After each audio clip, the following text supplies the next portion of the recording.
Hope you've got your umbrellas out because it's about to start raining with my tears. I'm going to go on a passionate rant here, and it might ruffle a few feathers, but you know what? Facts don't care about your feelings, and I'm about to start spitting those. There are so many people whining about Elden Ring's DLC being too hard. Let that sink in for a moment. For actual years now, one of the most prevalent memes in the gaming community is how bad game journalists are at the games they review. So the community has constantly dropped trouser and taken a shit on them anytime they mention the difficulty of a game being too hard. And now that Elden Ring DLC's dropped, there are so many players that are now leaving so many negative reviews because they think the DLC is unfairly difficult. You either die a gamer or live long enough to see yourself become a journalist. The shoe's on the other foot here. So now there's people just fucking moaning about it being too difficult and being upset about that. Now, contrary to what some Twitter rage bait engagement is trying to lead you to believe, not every bad review of the DLC is about it being too difficult and like soiling their diaper about it. There are some legitimate complaints about it, like a lot of people are citing performance problems, like a lot of issues with the DLC itself from the performance side of things. I haven't had any problems personally, but if that is something people are experiencing, that's a very legitimate reason to leave a bad review. But there is a ton of people leaving bad reviews about the difficulty. That is actually true. It's just not all of them. There's so much to unpack here, and it's time for a little tough love. So, I am a huge fan of Souls games. My favorite genre of video game is Souls-like. I play all of them. Not just like the FromSoft games, but all games in this genre. So even the super stinkers like Lords of the Fallen. I try them all because I really love this genre of game. And Elden Ring is tied for my favorite Souls game in existence. It's tied with Bloodborne. And the DLC, I think, is extremely good. It's not perfect. There are legitimate complaints to have about it, but one of them is not the difficulty. This fucking DLC comes with built-in training wheels should you choose to activate them with the Scadu Tree fragments. As you collect these throughout the world, you'll get a boost to your offensive and defensive capabilities, serving as a permanent boost to DLC damage dealt and negation. So if you're tired of banging your head against the wall, getting your butt cheeks blasted by whatever boss you're stuck on, make like Marco Polo and explore the land collecting these sacred Dragon Balls here so that way you can have an easier time with the bosses. Or you could subscribe to the ancient belief system and just get good. Just be better. Elden Ring is also a game, really every Souls game, has always been a series really, where it's as difficult as you make it. There are broken builds that you can use, especially in Elden Ring. There's full-blown mechanics that are there to help you through difficult challenges.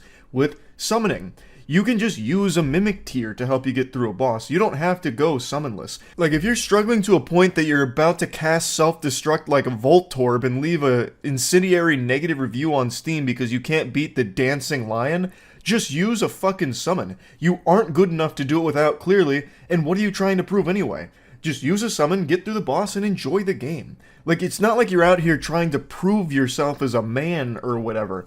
Just use a summon in that case. Like, I saw so many reviews saying, like, I refuse to summon, but I also can't beat any of these enemies, so this DLC fucking sucks, it's poorly designed.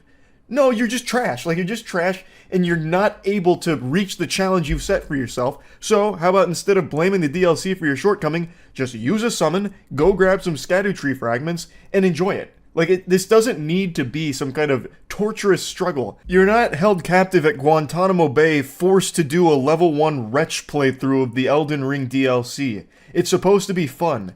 And it is. It is difficult, but that's always been one of the big selling points of Souls games, that they're challenging. And people used to, again, spit on those that would insult the series for being hard. And now with this one, somehow the prevalent discussion has been about how it's too hard and they've gone too far this time. It's not just Steam reviews, I've actually seen streamers saying the same thing, which is, it's blowing my mind. Like, I actually am shocked that we're at this point where everything needs to be so handholdy that now if you can't complete your challenge run of Elden Ring because the DLC is a little more brutal than what you're used to, it's the game's fault, and From Software fucked up. It's stupid. It's really stupid. There is built-in systems here to make it easier for you. You can also use sorcery or something. Use fucking buffs you, summons. Like, there's so many options for you to get through this DLC, and just because you're struggling to get through it with a challenge you've set for yourself isn't the DLC's fault. There are real criticisms for it, though. For instance, I'm going through this DLC and I play all of Souls games summonless. I like to have it at the most optimal challenge imaginable, because that's the most fun for me in these kind of games. So I've been doing a punch-only build, and I've switched it to a punch and kick-only build now with martial arts, and it's been extremely challenging and extremely rewarding. However, there have been 2 bosses so far that are actually not well made. One of them is Commander Gaius, Hog Rider. Hog Rider has 2 moves that come out where the hitboxes don't match the animations. So his charge, if you dodge it perfectly, sometimes you will still take the full impact, which often one-taps you. And also his, like, I don't even know what to call this move, but where he, like, flails around randomly and, like, fucking throws his head around like he's headbanging at a fucking Bullet for My Valentine concert from 2006. That move will hit you pretty much anywhere unless you're in his butthole. So anything aside from his colon, you're still going to take damage from, even if you do roll it right, at least most of the time. And then the other boss that has 1 bad set of moves is Mesmer. I actually really like Mesmer. I think he's a very, very, very cool boss. Took me 27 tries, so far that is the boss that's taken me the most amount of tries in all of Elden Ring on my punch-only run, and he was fantastic, except for one thing. His phase 2, he summons snakes. The snake's hitboxes are so fucking janky. The snake hitboxes actually are almost non-functional sometimes, like in the worst possible way. Like, what you're seeing doesn't match what you're experiencing.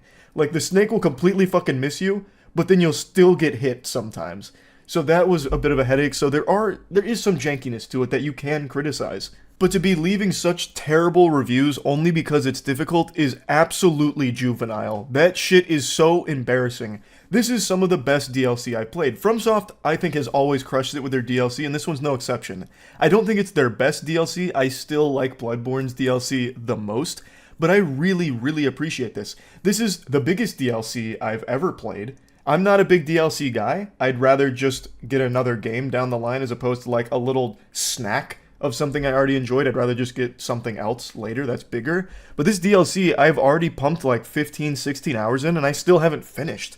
I'm loving it. It's huge. It really does feel almost like an Elden Ring 1.5. Like, it's that big. It has that much meat on its bones. The girth is impressive. And the music is beautiful. I love the new area. I love almost all of the new bosses, except here's a criticism that I think some people might not agree with. I'm pretty upset with how many bosses are mounted.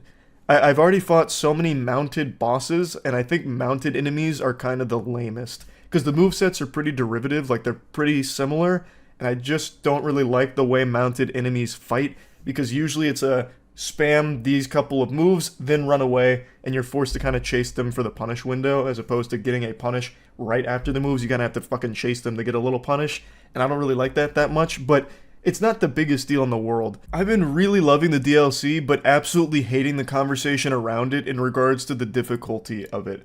I don't think it's too hard, but I have always said that the challenge of the Souls-like genre is something that's always going to be a bit restrictive to some people. Not everyone's going to appreciate that, and there's nothing wrong with it. Like, if it's just not your cup of tea, that's totally fine to just say, like, hey, I don't really like the challenge of this, so it's not for me. That I have always understood, and I've mentioned that before in moist meters for previous Souls games. It is just very understandable to not want a really big challenge. But for the Elden Ring DLC, these aren't just the normal, casual players coming in out of nowhere. The only way you get to the DLC is if you've already done a lot in the base game. So you should already be familiar with the challenge Elden Ring presents. Thus, going into the DLC, I really think you should have come in with the understanding that it's going to be hard. It shouldn't be hard. If it was anything less than difficult, it'd be very disappointing and a far cry from what made this genre so special in the first place. And I don't think they've done anything, nefarious with the scaling of the difficulty here. It's not too hard.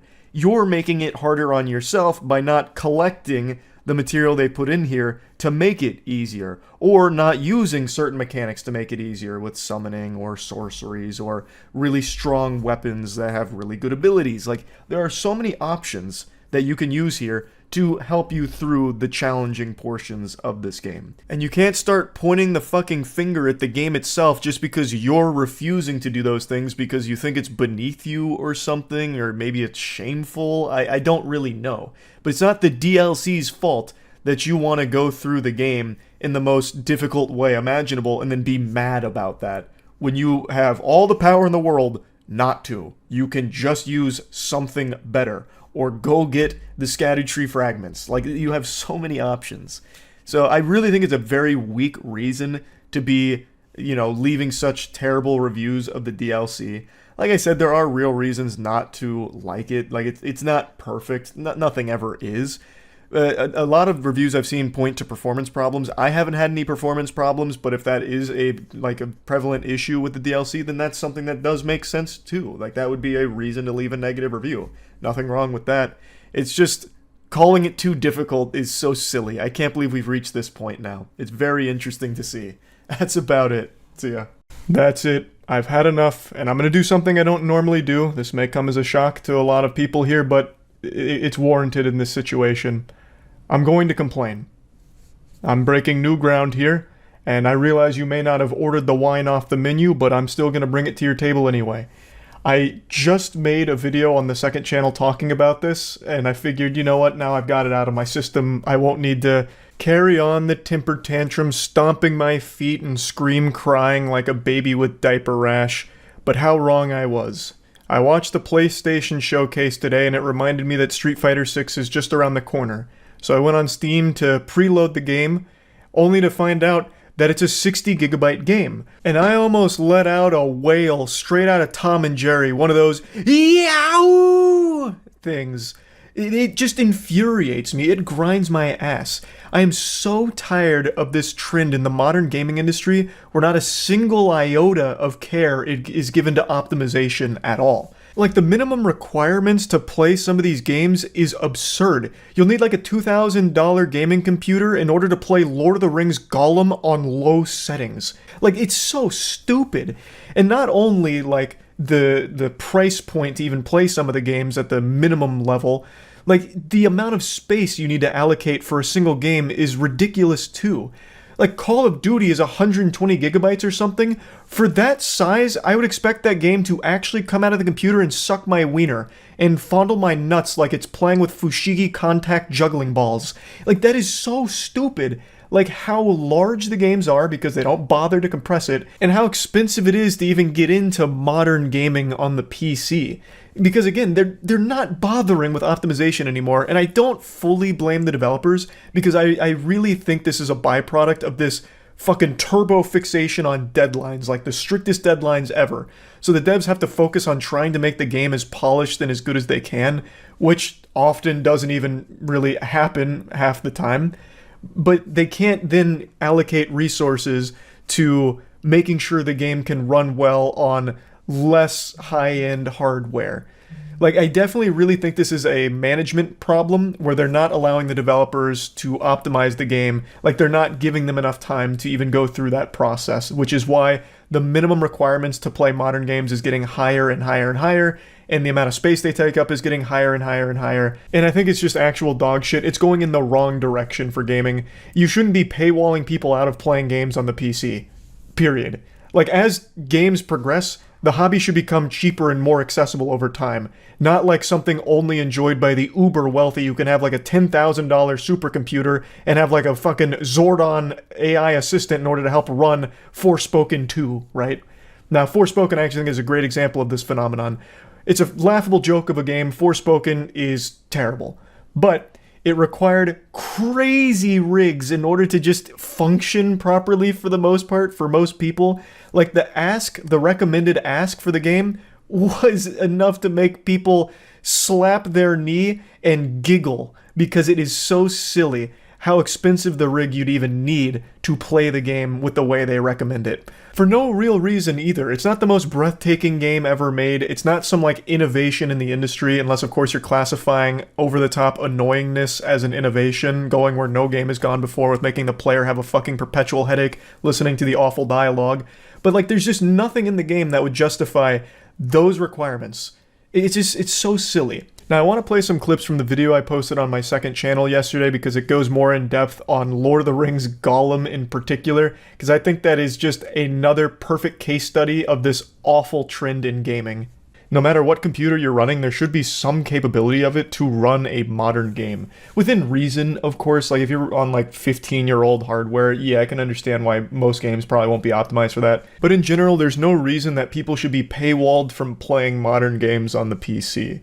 There just isn't. You shouldn't need a fucking 4090 in order to play, you know, Redfall and still only get 30 FPS. Like there's just, it doesn't make any sense. And what's got me talking about this today is there's a game coming out that I'm sure most of you have either forgot about or never cared about in the first place. It's the Gollum game, the Lord of the Rings Gollum game. And I just learned that the minimum requirements to play this game are extremely high. Like the computer specs you need in order to run this game, bare minimum, are still laughably expensive. Like you still need pretty top-of-the-line equipment for the most part in order to run it well. Or at all, I suppose. And that just doesn't make any sense because the Gollum game doesn't even look good. It looks like shit. I'm hoping the game will at least be fun. I'm gonna give it a fair shake of the sauce bottle here, give it a whirl, but I'm not expecting much. The trailers and everything they've shown, the game is not visually impressive by any means. It looks barely above a normal indie title you'd find dumpster diving through Steam new releases. So how could they possibly justify the minimum requirements here? It's not adding up. Those were the clips from the second channel video. I realized that you couldn't see a difference since I'm still wearing the same shirt. My hair's pretty much the same. So you probably didn't even realize that it wasn't the same video, but yeah. I was going in depth on Lord of the Rings Gollum in particular. Now another thing I touched on that I want to expand on in this video is that this is usually a big red flag that the PC port of a game is trash. Now, Lord of the Rings Gollum looks like a game that you'd find on a Nintendo Switch. And that's because it is. Lord of the Rings Gollum is on the Nintendo Switch. So why the fuck can it run on the Switch, which struggles with like a normal mobile game? That thing would probably fucking explode if you fed it Angry Birds. Why can Lord of the Rings Gollum run on the Switch, and then on the PC be so demanding that you need a pretty high-end gaming computer to run it at all, really? It isn't making any sense. Now, usually it's because there was absolutely no effort put into a PC port. That's usually what it means. I can't really think of many examples where a PC port of a game comes out with these big specs that you need in order to run it, and huge file size, all of that, and then it actually being in a good state. Usually it's a broken, buggy mess, and just a genuinely terrible experience. Like a horrible PC port. That's usually how these things play out. Like, this is a big red flag to me now, where if a game's like, hey, you need, at least a 4090 to play this game with even medium graphics, and it's also 280 gigabytes, I'm usually thinking to myself, this game's gonna fucking suck, isn't it? This game's barely going to be functional. That's just how I've been conditioned from modern gaming. Now, of course, I'm not speaking in absolutes here. There definitely are exceptions. There are some games that come out on the PC that are fantastic, like great PC ports, super polished, no problems at all. But that's kind of rare. Like, that doesn't happen super often anymore. The trend is going down, where the quality of the PC ports is getting worse and worse and worse, for some reason. Yet, the demands in order to play them are getting higher and higher and higher. It's just all fucking cattywampus. It's all backwards here, really, and it's really frustrating. At the end of the day, it sucks. I wish developers were given more time to fully polish these PC ports, because when you release a bad PC port, we just talked about this with Jedi Survivor, you do yourself a huge disservice. You immediately ruin the reputation of the game, and it never really fully recovers from it. If you have a bad PC launch, that alienates a large group of consumers, and it gives horrible press to the game overall that extends even into the console market, where, people that maybe aren't super tuned in to the discussion around games will hear through the grapevine like, oh, Oh, Jedi Survivor fucking sucks? It barely works? Oh, okay, well, I guess I won't even bother getting the PS5 version of it then. Because when you release a bad PC port, people are obviously upset, so they talk about it. And people hear about it. So even if someone was considering it on, like, a console, they'll think twice when they hear what everyone else is saying about how it is on PC. I don't know why developers haven't realized that. Releasing a shitty, haphazardly thrown together PC port never works out well for the game, period. And it never actually fully recovers either, even if they do go back and tweak it and fix it and make it functional and better. Like, I always appreciate they do that, but it never recovers from that, and it should have just been done in the first place instead of releasing a incomplete, not fully functional product. That's unacceptable. It's completely unacceptable. I know I'm getting a little off on a tangent here, but it all just kind of ties in together with the modern gaming state on the PC in particular. It's just frustrating. It's just overall very frustrating. So I wanted to rant about it again, and that's about it. So yeah. The title's not an exaggeration. For 17 years, I've gradually chipped away at a singular goal I've had since I was in 4th grade. That's a long time. That's a really long time. Thousands upon thousands of hours spent striving for one thing. To put that in perspective, I could have been a pilot like 5 times over with that amount of experience and time dedicated to this one field. The Roman Colosseum was built in 8 years. I could have built it twice with the amount of time I put into this. And now I've finally completed it. I caught my Moby Dick. RuneScape maxing. RuneScape is a game that's existed for over 20 years now, and I started playing it back around 2005 when I was in 4th grade. And I've, of course, taken breaks while playing RuneScape throughout the last 17 years, but the beauty of that game is you never quit, you just go on hiatus. You take a little half-time breather in order to recollect your sanity. So I haven't been 17 years straight working on it, but it has been a large part of what I've played over the last 17 years, and I've finally accomplished the ultimate goal in the game that I had set for myself so long ago, which is getting every skill in RuneScape to 99, which is the highest level they can go. To break it down, RuneScape has 23 skills, each one more painful than the last when you're training them. To put it in perspective, 99 takes 13 million XP, and some skills at best will give you like 50 to 60,000 XP per hour. So to max a skill, and depending on what methods and what skill you're going for, it can take hundreds of hours just to get one skill to 99. So you can see where things start to get stinky real fast, because some of these terrible XP rates are the best you can get at optimal efficiency, meaning you're sitting there fucking staring a hole through your computer screen, full focus, full throttle, fucking lat spreading, and risking carpal tunnel, because some of these skills are legitimately just carpal tunnel simulator where you're clicking endlessly in like the same 3 spots over and over again. There's also an even more extreme level to training skills called tick manipulation methods, which I'm not going to really dive into the weeds of. There's no point in pulling up the hood of this car and explaining it, but just know tick manipulation is akin to actual inhumane torture of the human body and soul. They probably wouldn't even subject prisoners in Guantanamo Bay to this level of agony, so I didn't do a whole lot of tick manipulation for my training, but it's out there, and it's a scary thing. That's a fucking boogeyman in RuneScape, if you ask me. But anyway, let me show you the footage of when I finally maxed on stream last night. Prayer potions for everyone. Let's go. 2 lamps. Oh, we're finally done. We're finally done. Oh. World. What are we in? 446. Oh, the role-playing world, too. Role-playing a goddamn champion. 17 years in the making.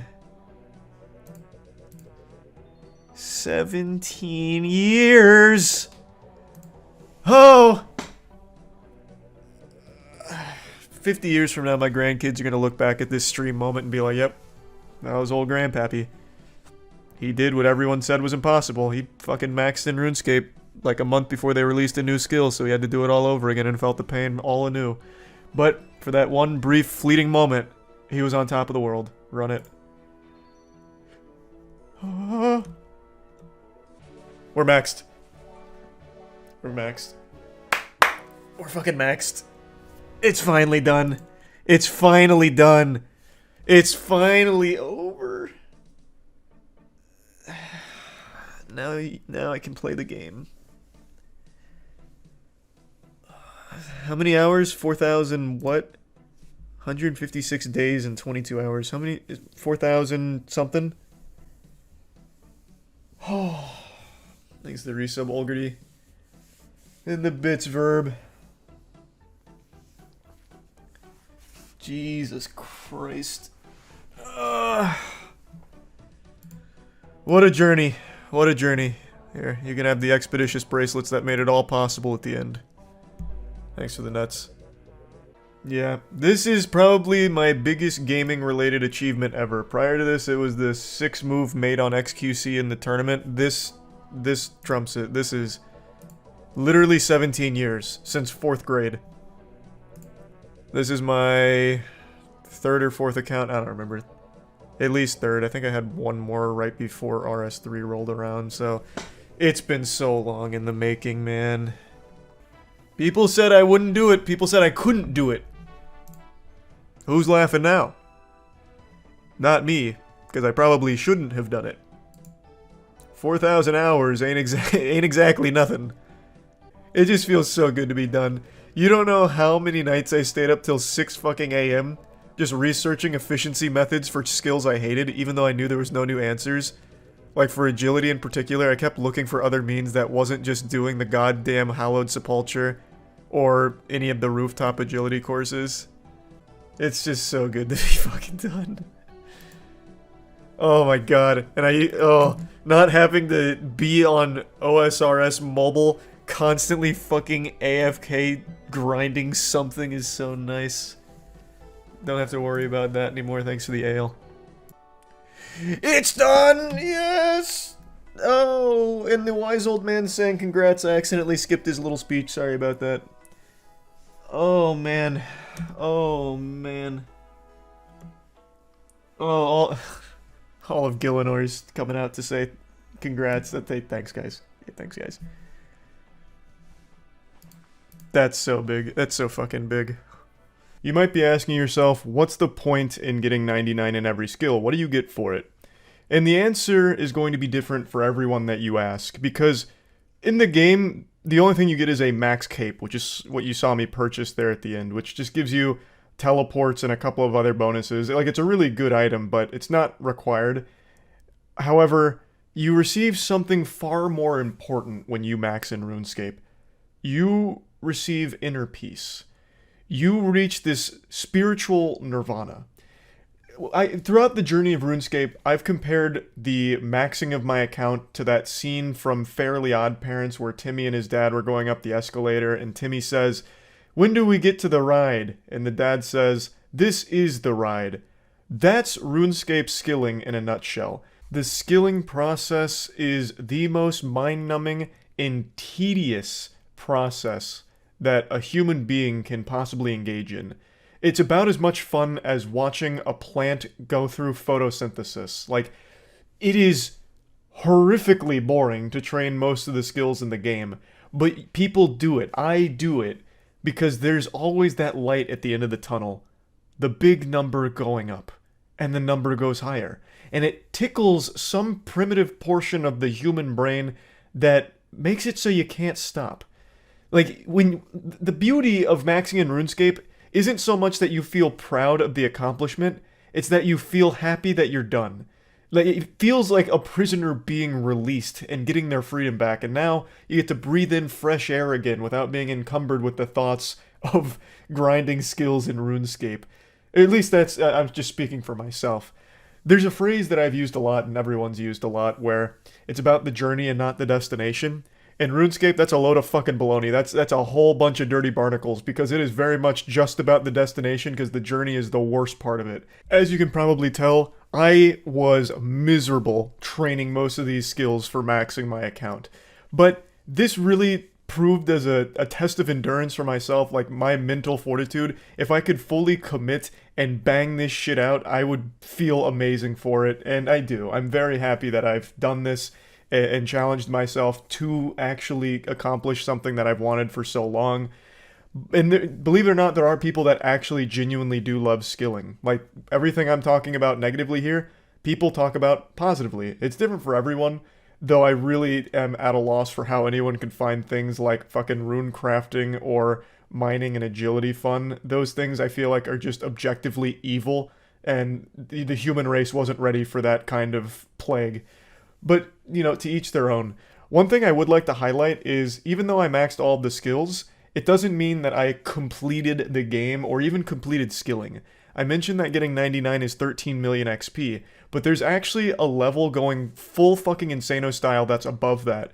Those skills max out at 99, but their XP continues. It goes all the way up to 200 million XP before you can no longer gather XP in a given skill.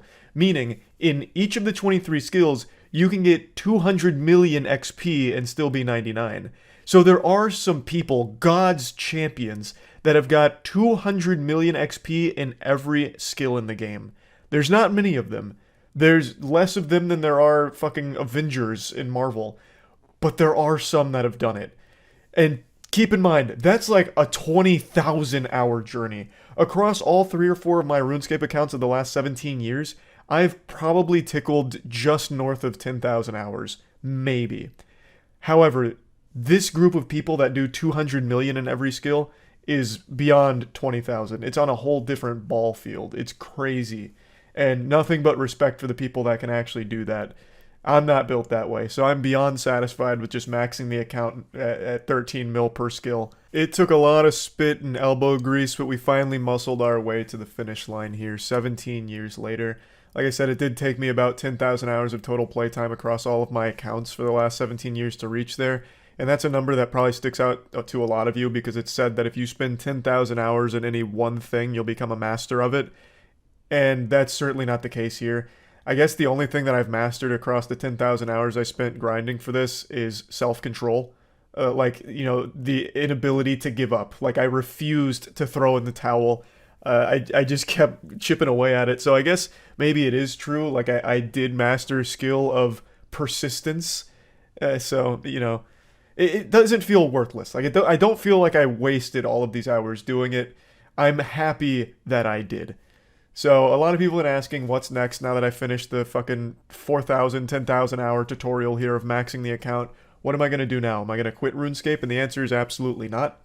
I plan on finally doing what I enjoy in the game, which is bossing and raids. And then there's also, of course, the Inferno. Inferno being like the hardest PVM challenge the game offers currently. Solo challenge the game offers currently. So I do want to learn the Inferno to get the Infernal Cape. So I do have more goals in the game that I will be pursuing. Plus there is a new skill coming to the game for the first time in a long, long time. So I'm going to have to max that pretty soon in order to keep the account maxed. So that's another goal that I'll have for it. So I'm not quitting by any means. I'm just very happy to finally be done maxing the account. And just wanted to share that. That's about it. So yeah. It's been exactly 1 month since I issued an unholy challenge to the world. And I pray the Lord can forgive us for this sin. I did something pretty sinister. I set in motion a series of events that would lead to hundreds, if not thousands, of people suffering. And this action will probably cement me in the history books right next to Vlad the Impaler when it comes to humanity's most prolific torturers. I opened Pandora's box and released all the evil inside directly into the bloodstream of gamers everywhere. I put a $5,000 bounty on completing the hardest challenge in gaming, a challenge that no one has completed in 18 years, and then a week ago I actually upped that bounty from $5,000 to $20,000 since no one had claimed it over the last 3 weeks, and it's now been a month and still no one has claimed it. So in case you haven't been keeping up, I'll break it down as quickly as possible, give you a nice concise plot summary here to catch you up on the lore.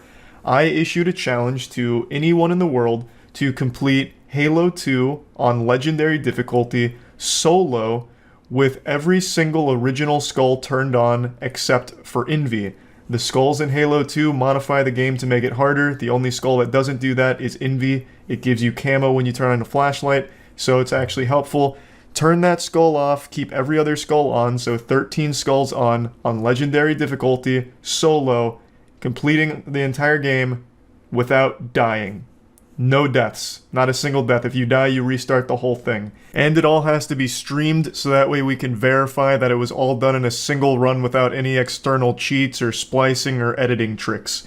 It has been an absolute joy to watch people run this. Since upping the bounty to $20,000, we've gotten a couple hundred, if not a couple thousand new runners all trying it, and pretty much all of them have given up by now over the last, 48 hours, I'd say. They've just begun to fizzle out, probably for their own mental health, because if they kept going, they'd end up locked in a mental institution, because it is absolutely diabolical. It is fucking brutal. And since upping it to 20,000, it actually got picked up by a ton of news outlets. It went viral on Twitter with the entire Halo community talking about it. Even 343 Studios even mentioned it, wondering if it's possible, which it is. It is legitimately possible, just extremely hard. A ton of other outlets picked up on it, but not just in the US. It became international news for gamers. I know, Famitsu, if that's how you say it, was talking about it. I also heard it was pretty big in Germany for a little while. So the news of the bounty has spread far and wide since upping it, and it has been incredible seeing so many people try it. I have watched probably close to 100 hours worth of people doing this bounty run, these bounty runs. It's been amazing. Now, I'd like to further illustrate just how difficult this challenge is, because I know a lot of people who might not be familiar with Halo 2 hear this and it's like, it's a first-person shooter, how can it be that difficult? I just want to start laying out the brass tacks here, because what I've done here is basically what Pain did in Naruto. I taught the world what true pain and agony feels like when I brought this bounty into existence here. I opened a portal directly to hell. So, like I mentioned, over the last month, we've had, if I had to guess, probably 1,000 to 1,500 runners actively trying it. That doesn't count people who tried it for a single stream for 2 hours and gave up. I'm talking about people that have tried it a few times over the course of a few days. Probably around 1,000 to 1,500. Do you know how many people made it past level 1? 7. 7 goddamn chiseled warriors made it past level 1 and have had actual deep runs. Just 7. It's right out of The Boys. 7 superheroes here. And the crazy thing is, statistically, you have better odds of making it to the NBA than you do making it past level 1 here in this challenge. It's fucking absurd. I want to quickly shout out these 7 brave gladiators for going into the Thunderdome and popping off. We have Jervalen, Pedrogas, Cordiaxis, Eric, Frazier, Mr. Monopoly, and Halo Completionist. There's also one runner on YouTube named Carrier who has also had a run to, I believe, Arbiter. So it's actually 8, but 7 on Twitch. And it's been so fun to watch. So I want to go a little deeper in there. Halo 2 has 13 levels. It's an extremely long campaign. From start to finish, this run, when completed, will probably take roughly 7 hours, maybe 7.5 hours of a single run.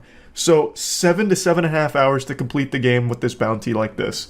And right now, the furthest anyone's made it is to level 10 out of 13. It's the hardest level in the entire run. It's called Gravemind. And you get to Gravemind at around 4 hours and 30 minutes. So you're 4 hours, 30 minutes into a run. You're already getting a little fatigued, maybe a little bit sweaty. Maybe your vision's blurred because you're starting to get malnourished because you haven't had vitamins in a while because you forgot to eat. So you get to Gravemind, you're excited, and then, you know what? You gotta buckle down because it's the hardest goddamn mission in the run. It's actually the hardest level in all of Halo. So if you fuck up there, you start the whole thing over. 4 hours and 30 minutes right into the shitter.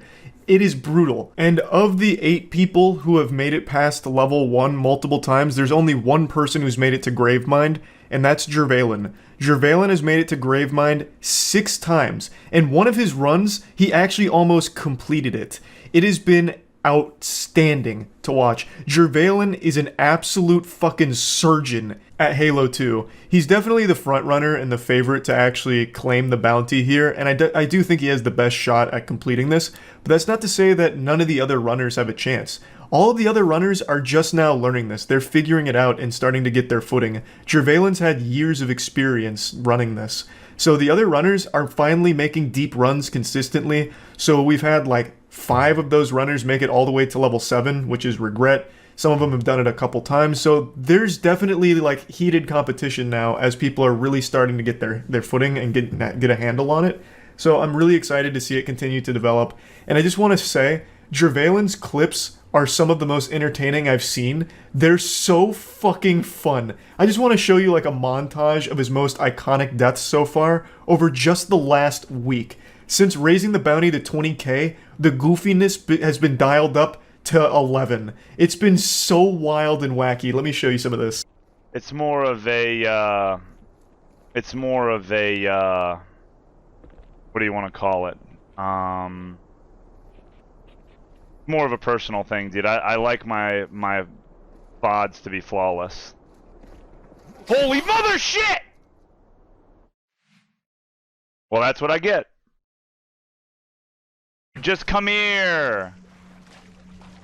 You're in melee mode. Oh my god! Oh my!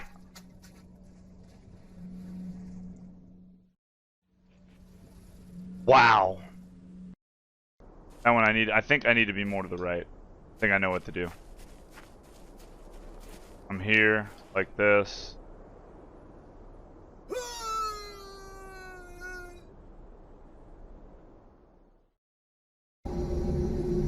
Yeah, he's stuck.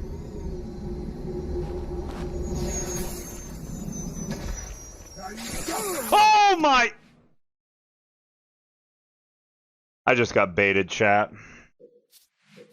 I got baited. Exodia! Obliterate!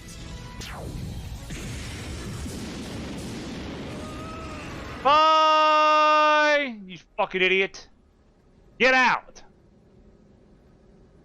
You and your dumb shit. Come! Come! Get out! Holy shit. Getting off. Oh my god. No way. Fuck you. Oh my god.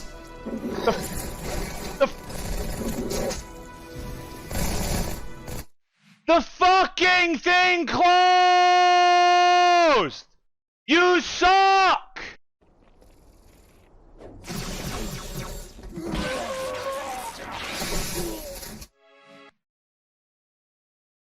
Oh! Holy sh...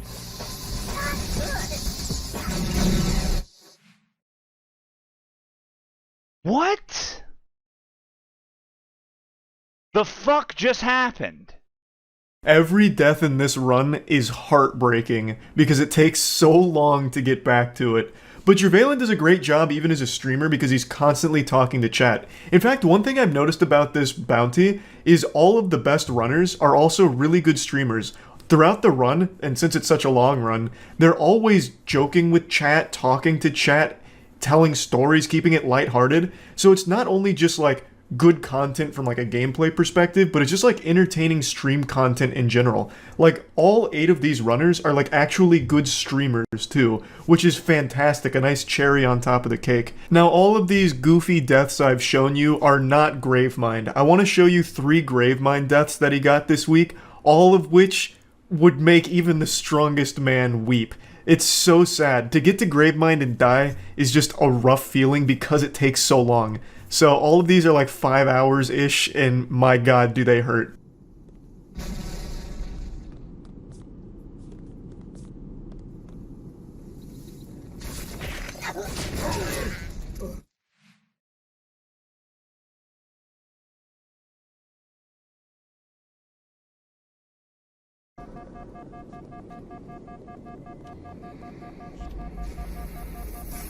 Well then!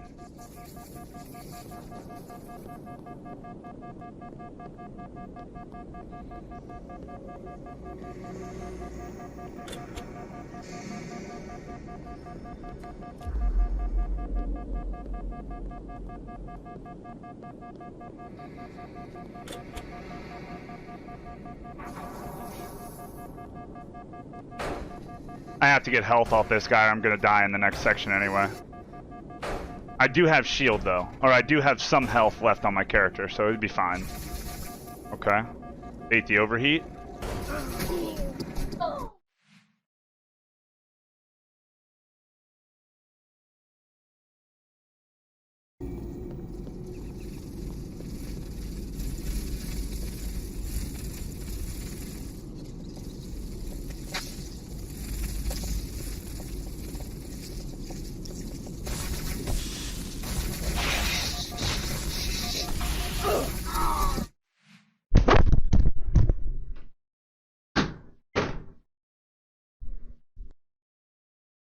That last death is especially painful because he had gotten so far. That right now is the furthest any mortal has made it in this bounty. So what he did is he got through like the hardest part of Gravemind, which is a component called Prison. He was pretty much through Prison for the most part and was almost in that home stretch, but was unfortunately cut short by some drones. Drones are like the little flying insect guys that fucked him in the ass here, unfortunately. This was 5 days ago. And I still think Dravelin's just one good run away from clutching this all out. But it's tough. It's just a really hard bounty. But I've got to tell you, the fucking stream content is amazing. I have watched so many streams. When I'm not doing anything or when I'm just like hanging out, even when I'm lifting, I always have someone stream up that's doing this bounty because it's so fucking entertaining. It's not the same thing every time. Like, for example, I like speedrunning. I love watching speedrunning, but once it's figured out, like once the route's established, most speedruns play out the same and it's just a matter of executing it flawlessly and executing it better than everyone else, which is great to see.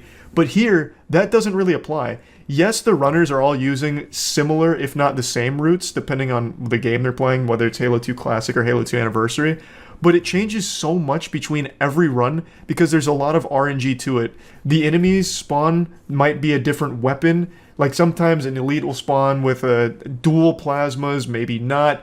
Sometimes enemies will do things that they've never done before, like the AI just goes rogue. Sometimes they won't even die to a back smack with like they're supposed to, which can just fuck your run right away. And it's all about adapting to the bullshit. So every run is always different and exciting. Just absolutely exhilarating to watch. So many incredible moments from this, and I absolutely love it. I know this challenge will be completed. I have no doubt about it. I know there were a couple people, like YouTubers, saying that it probably never will be done or calling it straight up impossible, but it's not. It is doable. It's just going to take the perfect run, and when that happens, it's going to be absolutely historic. 18 years, no one's been able to do it, and I know we're going to see it. Could be any day now someone's going to pull it off. I know it, and I'm excited for it, and I'm just going to keep watching because this shit's so much fun. This bounty has been amazing, and I just wanted to give a little update on where everyone's at and how it's all going. So yeah, that's about it. See ya. If you've been on the World Wide Web at any point over the last 24 hours, I'm sure you've seen hashtag SaveTF2. It's a Twitter hashtag that's been trending for a while now. It has like 300,000 individual tweets about it. It's become the most talked about thing since the Bible, honestly. And I'm sure most of you know what it's about, but I'm going to go ahead and explain it all anyway. SaveTF2 is about the game Team Fortress 2. Came out in 2007, it's a Valve game, and even though the game's 15 years old, older than half the people who use Twitter, it has still maintained a very active and healthy community, always averaging over 50,000 players per month. Which is actually a huge number. Most new releases don't average those player numbers. Like Halo Infinite's got like 5k left, Battlefield 2042's got like 5 left, and those came out only a few months back. TF2 is just a game that has stood the test of time and remains today to be an extremely fun multiplayer experience. But unfortunately, over the last few years, it's been left out in the rain to fester and die by Valve. And it's been plagued by a lot of problems, which I'll talk about in a moment, but no matter how many times the community's brought up all of their concerns to Valve, it's fallen on deaf ears. When you mention Team Fortress 2 to Valve, it's like they have dementia and don't know what you're talking about. They do their best to forget they ever made this game. It's like they're ashamed of it, almost. There hasn't been any meaningful content updates to the game in years. I believe the last time I checked, it was 1,600 days ago since the last major update. So it's been a little minute. They have, however, added a few cosmetic items every now and then, as well as once in a blue moon patches, which come out of nowhere and are like fucking jump scares for the community when they happen. But for the most part, Valve seems to have flushed it down the toilet saying, we don't want to play with this toy anymore, and have just left it in an unplayable state. Because 2 years ago is when it really started to become really bad. The game is plagued by bots, where when you go into any game, you are very likely to have bots on the other team which pick the sniper class and insta-kill you. And there's nothing you can do about it besides go to like a community server. Or, I actually remember about a year ago, there was a service you could purchase where you could buy your own bodyguard bots to fight the bots in lobbies. So you'd buy bots from a service that would protect you from bots in your games. That's how bad the game had become. And it's been that way for years. No matter how many times the community begs Valve to do anything, they have done nothing, which is why #SaveTF2 was created. A last-ditch Hail Mary to finally try and get some kind of attention from Valve to at least let the community know that they're aware of the problem and are actively trying to fix it. Because again, even though the game's 15 years old, it maintains an extremely healthy player base, still one of the most played multiplayer games on Steam to this day.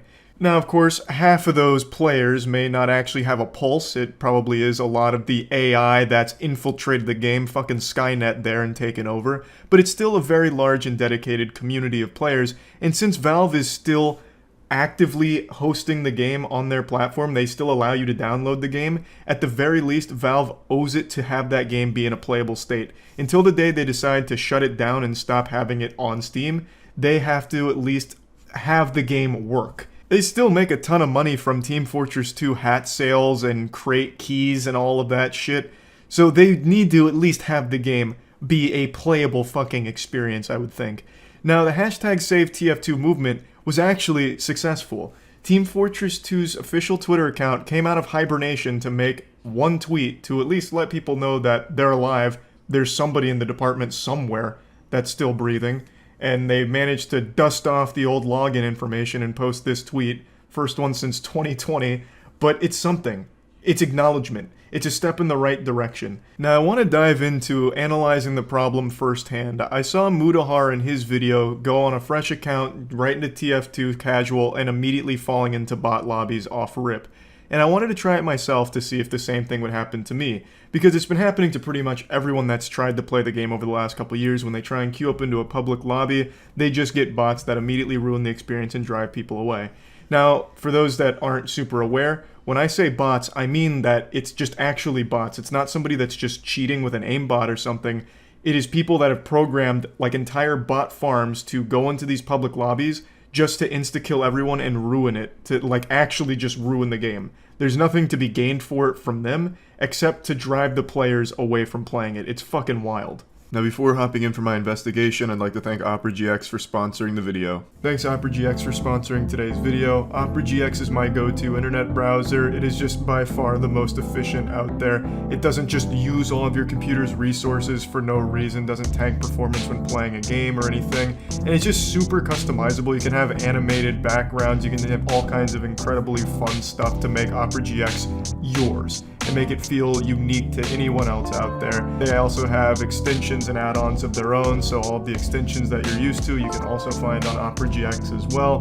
OperaGX also has the ability for you to put your messengers on the side of the browser, so that way you can just have the messages there and you can talk to people while browsing without having to flip through tabs or different screens or anything like that. So it's all just super convenient right there at your fingertips. With OperaGX, there's something called GX Profiles, which lets you create a completely custom browser that's perfectly suited for any activity you do online. So for example, streaming, if you're worried about maybe showing private information, you can edit it to do configuration streaming. There's just so much that you can customize to make it suit what you want. And there's even something a little fun OperaGX has done by setting up a Minecraft server for the GX Discord community. And they have 4 maps in Minecraft that are suited for SMP, duels, bridges, and maybe even survival. If you're interested in getting started with OperaGX, you can click the link in the description below to get started for free. So I logged in for the first time in years. Team Fortress 2 actually used to be my most played game on Steam back in 2011, 2012, but I took a long break from it. And this is the first time I've been on in a long time. I'm just randomly queuing into public lobby, right off rip, fresh. And I expected this to go just like every other video I've watched on the current state of TF2. I expected to immediately queue into a lobby dominated by bots, but I didn't. In fact, I'm sure the players thought I was the bot because my aim with the sniper was so fucking nutty. I thought it'd be fun to try and counter-snipe the bots, but since I didn't get any, I just ended up stomping. And this actually continued for about 5 or 6 games, and I think what happened is I got extremely lucky because there were so many new players that came in because of SaveTF2 that I ended up queuing up with real players who were doing the same thing I was. Either that or like my MMR was too high for bots to join. I don't know if that's a real thing, but I mentioned it on stream and some people said that might have been the case. I played a lot of TF2, like I said, for a long time, so I probably did have high MMR. If that's something that they consider for casual lobbies, I don't know. But that could have been another factor if that's something that's taken into account in the game. But regardless, I think the most likely answer for why I wasn't getting into bot lobbies when it's such a rampant problem is just because of how many new players came in over the last 24 hours. It just flooded out the bots and real lobbies got made. Now, after about 15-ish minutes, I did queue into a game with my first bot, and it was just as advertised from everything I read and everything I saw. It was a bot that was noise spamming the mic with, I believe it was just a YouTube video on loop, and it was a bot that could insta-kill everyone on the map pretty much at all times whenever there was any kind of sightline. So, you know the game TF2, right? You know, like, one of the best games around. Valve, the people who made it, kind of gave up on it. And I, for the life of me, cannot tell you why. So, because of it, there's a TF2. And I was like, damn, this is actually kind of awesome. There is a lot of people. The community isn't toxic. The thing that's ruining TF2 right now is the bots. Omegatronic, Magic. It's ruining. Now you can see he's killing people without ever looking at them. He just insta-flicks and then right back to just looking all fucking dazed and confused because the bot is programmed to insta-kill everything that moves on the map. You can see why this would be game ruining when there's entire lobbies of bots just like this. It's basically just bots fighting each other in this unholy war, and occasionally a human being accidentally queues into it, and it's awful. One bot can ruin an entire lobby. Imagine multiple in every game every time you try and play. That's been the state of TF2 for about 2 years now. But I wanted to go a bit deeper and see if I could find one of these lobbies, because today it seemed pretty difficult just because of how many players were coming back to it or trying it out. So I was getting legitimate lobbies. I wasn't actually finding these, but I know they exist because I've seen so many posts and so much footage of them. I just wanted to experience it firsthand. In every single game I joined over the course of an hour, there was at least one bot per game. Now, luckily, a lot of times what would happen is the bot would get kicked, but unfortunately, as the game would go on, another bot would sometimes just join and get kicked again eventually, but just a massive headache. So I guess that lucky streak I had at the beginning had fizzled out, because every game I joined over the course of like an hour did have at least one bot there to start.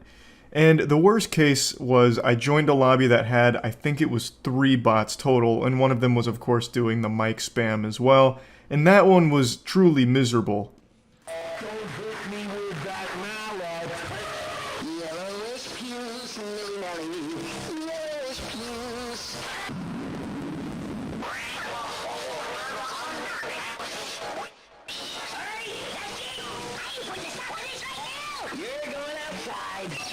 Look at him go, Daddy's little super.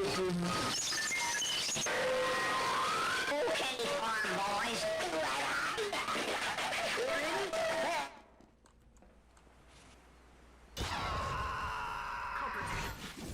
You can see in the kill feed it is nothing but bots headshotting each other over and over and over again. This was the worst lobby I joined.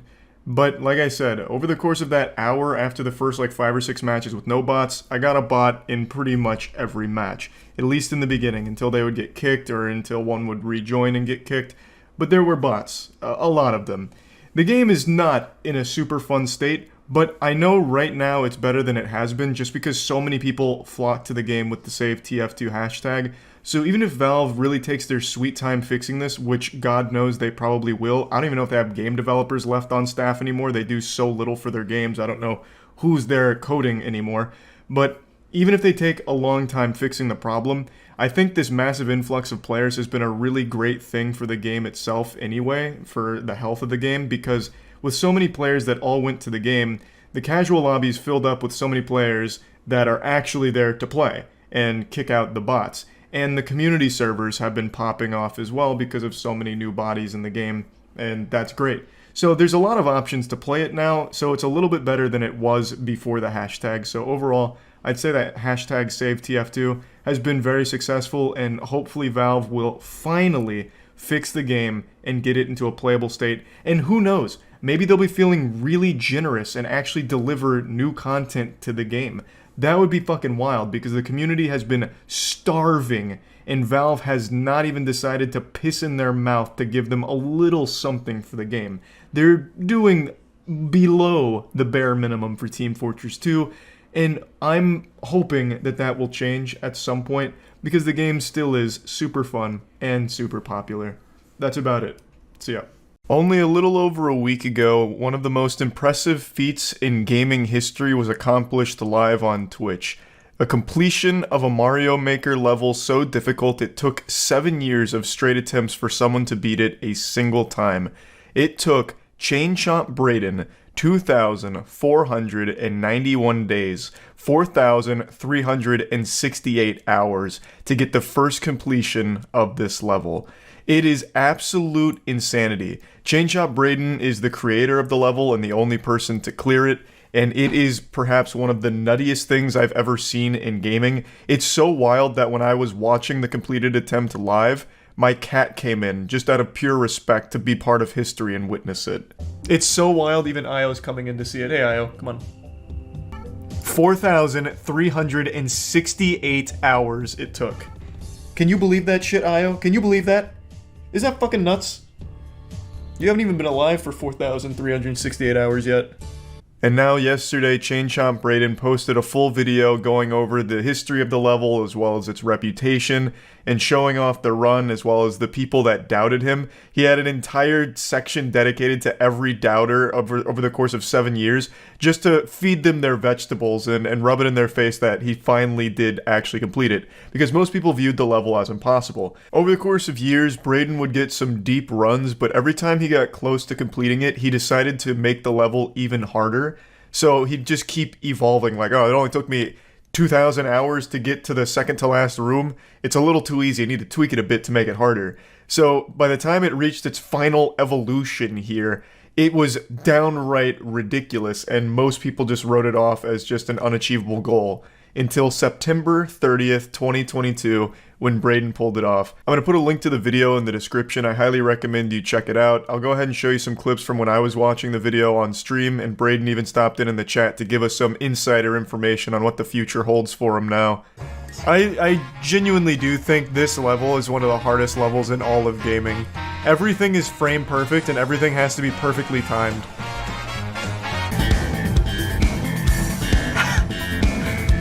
Hey, that's fucking classic Tom.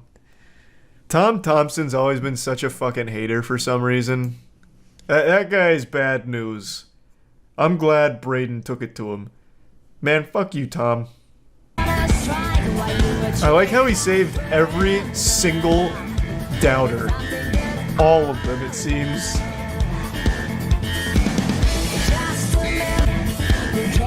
God, the power of spite is such a powerful thing.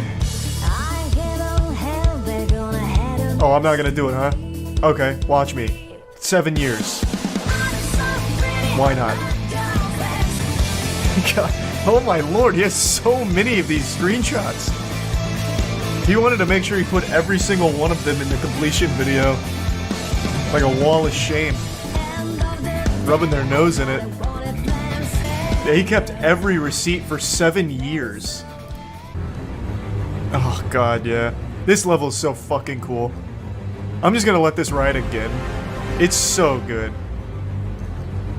Legitimately, I think this level is the upper limits of human capability in gaming. Like, everything you see here is frame perfect.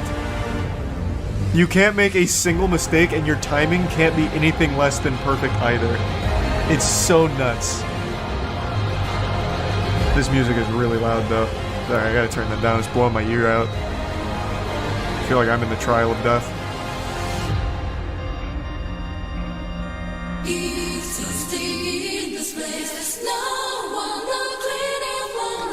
I also have no doubt while Braden was doing this, he felt like no pressure at all.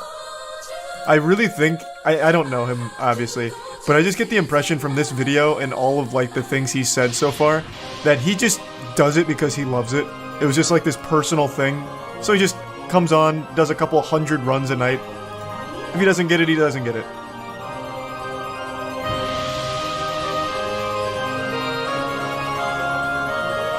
Yeah, just like actual Giga Chad shit. Man doesn't feel pressure.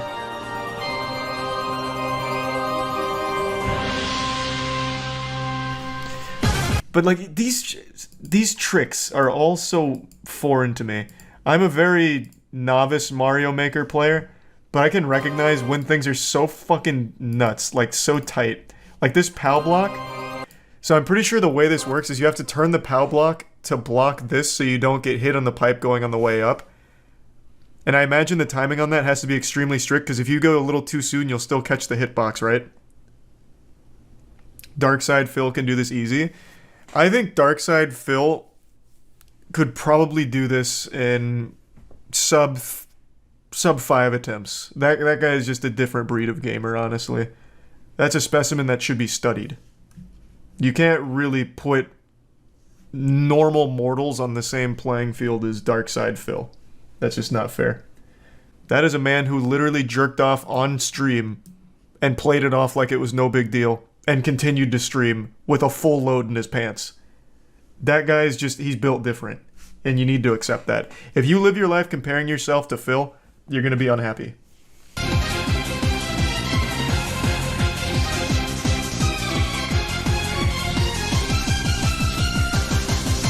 The Yoshi plays also goes so hard in this run.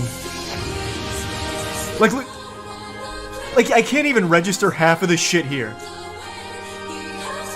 There's so much happening all at once, a full-blown sensory overload. And you still have to be perfect. Absolute pixel-perfect precision. Oh, here, hold on. I'm gonna slow that shit down. I've watched this run maybe 3 times now. 3 or 4 times. And it's still so crazy. There's just, like, I always feel like I'm seeing something different. So this helmet right here... Okay, I hate the sound of that. This helmet right here, he has to keep bouncing off of this bomb and hitting this piranha plant up while dodging all of these, the chain chomps and the boos, and hit it all the way up in order to get over safely. And you can't miss this at all, otherwise you fall and die. And that's not even where it stops, because then you also have to grab this, I don't even know what this one's called, but it's like the little booster. In order to bounce this up so you can continue to jump off it and dodge boos, grab this one and do the same thing again, but on a smaller bombs. Bouncing off of the musical notes down here to avoid the spikes, to dodge the boos the whole time. The second one coming off the blocks. Is so stupid. Just so genuinely stupid. The absolute insanity. Drop a 50k bounty on this. Like, that's just not fair to Brayden, though, because he already beat it, so that wouldn't exactly be fair to the next or for Brayden to give, like, a bounty to the next person that beats this. Though I will say this openly, I don't think we will ever see another completion of this. I don't think there's many people that would commit 7 years to a single level. I'm going to play it at full speed now.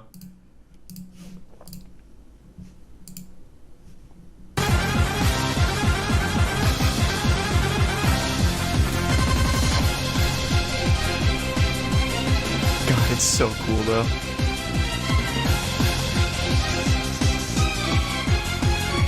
You saying that's going to be in the next video for the completion? Hey, I'd love to see it. I just don't see it happening. I really don't. I think most people wouldn't even bother trying. Like, what sane person's going to watch this and be like, yeah, I can't wait to try and do this myself?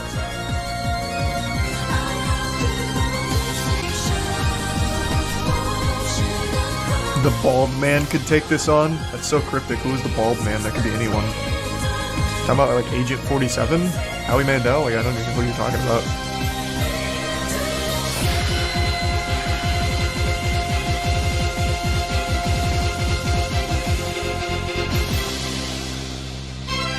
Oh, from the video. Oh. You said it like a riddle. I didn't know you were talking about the guy, like, actually from this video in the compilation.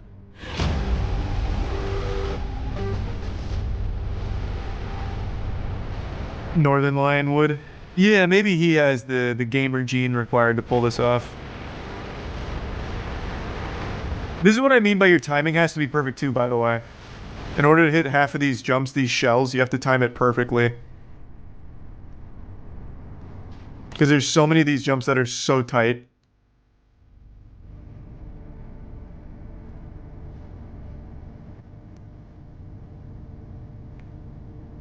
God, that's so cool. Having the flaming thing toss the bomb off of its hitbox.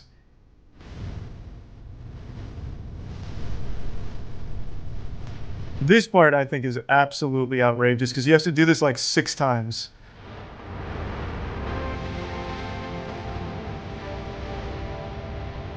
There's like puzzles built into it. And for that one in particular, you have to do it so many times in order to set everything up properly to progress.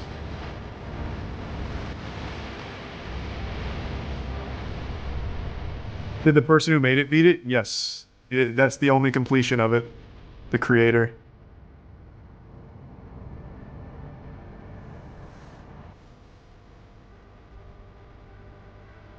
He used an AI to beat this. I don't even think a computer could pull this off. This man is the machine.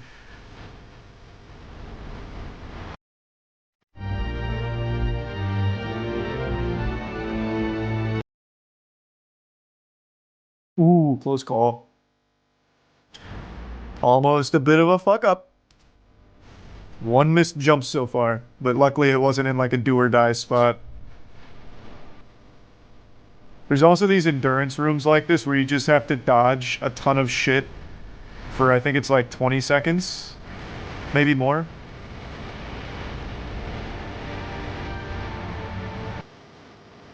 It looks like it's more. This is more like 30 seconds, I think.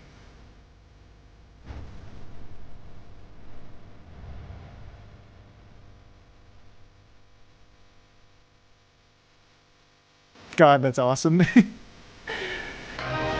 The level's about 8 minutes long.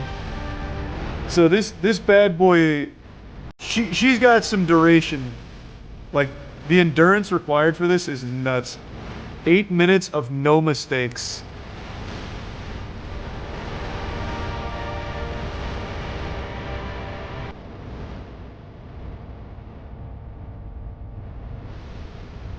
Jesus Christ.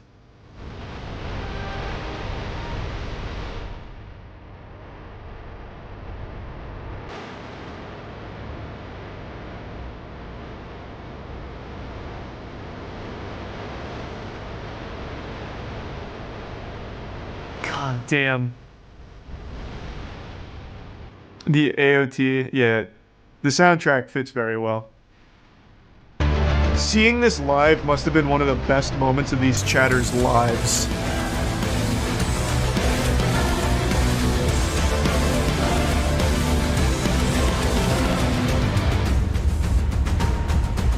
Another example of what I mean by your timing also has to be perfect to catch these shells that are falling through. You can't hesitate.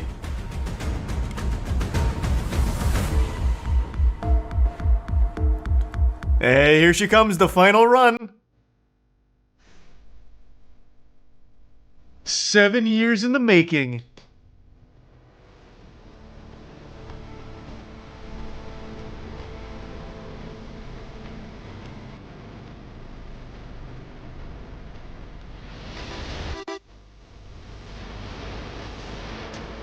Beauty.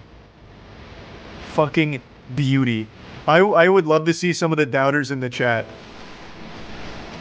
They must have felt so fucking stupid. Oh yeah, there's no shame in it bringing a tear to your eye.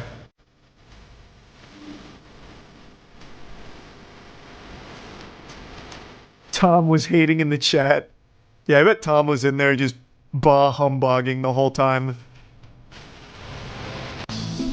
He embraced the doubt. It fueled him. It absolutely fueled him. Like I said, spite is a powerful thing. I wonder what's next for Brayden now. After beating Trial of Death, where do you even go from there? That's like the hardest level of anything ever. Everything else is gonna be easy. So what do you even do? You can't do some... Like, I don't even think you could make it harder. I think if you push that any further, it would actually be impossible. Now I'm gonna end up in his next video 7 years from now. When he does do something even harder. Just do it faster. I guess you can make it like a speedrun thing, but like I said, this is actually probably the fastest it can be done. Because everything is frame perfect and all the timing has to be perfect. You don't have any chances for like a respite. Like there's no breaks. Like he doesn't stop to collect himself or anything. The only time loss is him turning on game audio. Where was it? I think right around here? No, it was like right around here. He turns on game audio for one of the tricks, I believe, so he pauses the game to do that. That's like the only time loss.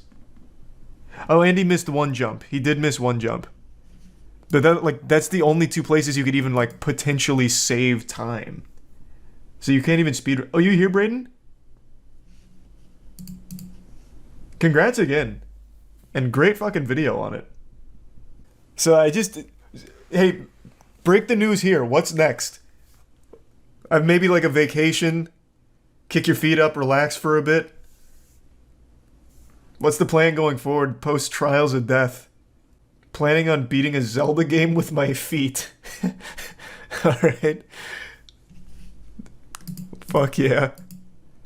Current plan is to try and get it on custom server being worked on called Pretendo. That's a really good name. Okay. Well, that sounds good, yeah. I think it'd be really fun to have it out there so the community can try it. I'd like to see people try it. A whole section dedicated to Snaggy. Wow, okay. Putting him on blast.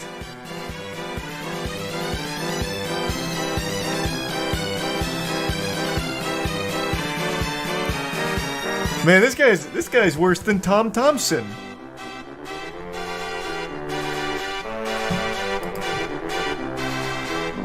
Hey, also you should hold Snaggy to that $1,000 bet. Put a bounty on beating this level blindfolded. I still really want to do more bounties like the Halo Lasso challenge. It's just really hard to find targets that hype. This would have been a really good one, but this is just, of course, that wouldn't be fair anymore now since Brayden did it. To put a bounty on it after he's completed it, that doesn't make any sense. It's just hard to find things that are like hype like this to put a bounty on.